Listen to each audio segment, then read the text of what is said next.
Hello, new and old friends. I'm super excited to announce the launch of Backseat Confessions Podcast, Season 2, on February 20th. Here are some snippets of the stories we'll all be listening to this season. He was one of the biggest gangsters in Atlanta at the time on the west side. He really was like terrifying, not being a punk myself, but I knew the situation we was in. Yes, sir. And man, I didn't even get to put on my pants. Are you serious? We had to jump off the second floor. No. And he shot at us going down Donnelly Hollowell. No. For like 30 minutes we running. I'm talking about me and him. Tonight, I ended a 7-year relationship with my partner. Wow. And I probably feel the happiest I have felt in a long time. Wow. Feel lovely. It's a very delicious feeling, if I do say so myself. We got on the bus. By the time we made it to Birmingham, I started to miscarry. Oh. And it was a group of old ladies on the bus that prayed with me, and they held my hand, and I didn't even know what was going on because it was my first miscarriage. Wow. And I just felt like I was by myself, like I was so alone because my mom had kicked me out. I was being sexually assaulted by my mom's boyfriend. Oh my God, I'm and so sorry. It was happening for like years before I even told her, anybody. And I told a couple of people, but I guess I wasn't telling the right people during the time. Yeah. I told her when I was like 17, but she didn't do anything about she broke up with the man but went back to him like days later. Oh my God. So crackheads can be okay lovers. I had to check. They will get in there and be very thorough and very loving. He was very all about me. Oh, that's really sweet. That's really sweet. You're like getting in there, loving it. Yeah. Like you don't care. He's right. Just No, like, I don't care if I crack. go. Yeah, he just wants you to do. Yeah, he had the energy. Yeah. Of a million people. Of course he did. Yeah. He was on crack.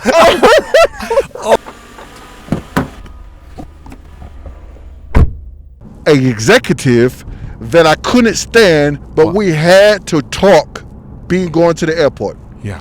And he taught me everything that I know. So being embarrassed actually helped me. Wow. And I learned birth on the earth what you are worth and stop giving away your purpose.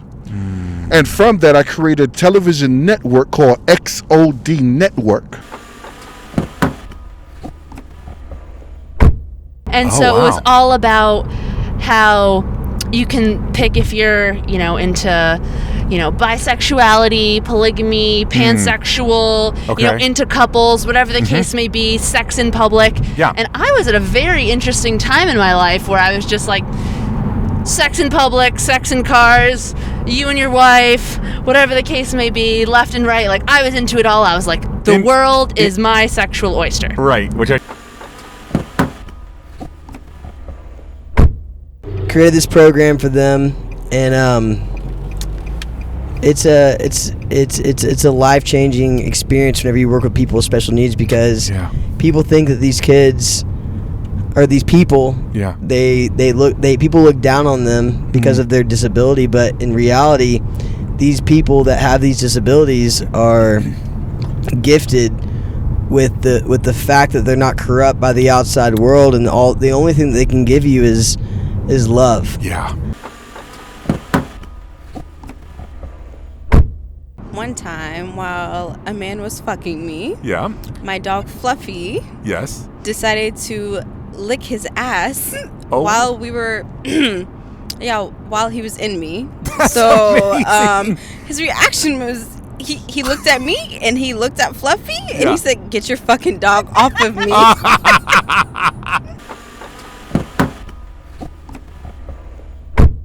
And I noticed a lady yelling, screaming, crying to have somebody help her, and she had a walking boot because of a broken leg. Okay. And the moment I took my headphones off, I heard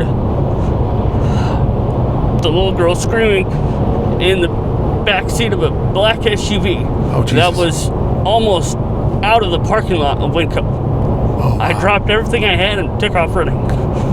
And I dove through the driver's side window and pulled the driver out. Wow. And I told God, I said, I'm not ready to die. Yeah. I'm not ready to go. You know, I really need your help here. Wow. And all of a sudden, it's like everybody in the room disappeared. I was in the room, but I was no longer in the bed. Wow. I was standing there by myself, and I remember looking up. And when I looked up, there was Jesus right in front of me. And out of nowhere, I see this huge triangle in the sky. I mean, the size of a Walmart. Wait, what? Yeah. And I think it was a UFO. I mean, I'm pretty sure. Holy cow. But I was so surprised. In these times, I didn't have an iPhone. I had a flip phone. Yeah. So I thought to myself, this is going to be all over the news. Yeah. Let me just get home and turn on the TV and see what's going on. Right. So it was humongous. It had very bright lights. It had like 9 huge lights on it. You can find us on Apple, Spotify, or any of your favorite podcast players. Please subscribe and catch up on the first season if you haven't already. And we look forward to kicking off this second season on February 20th. And thank you so much for your support.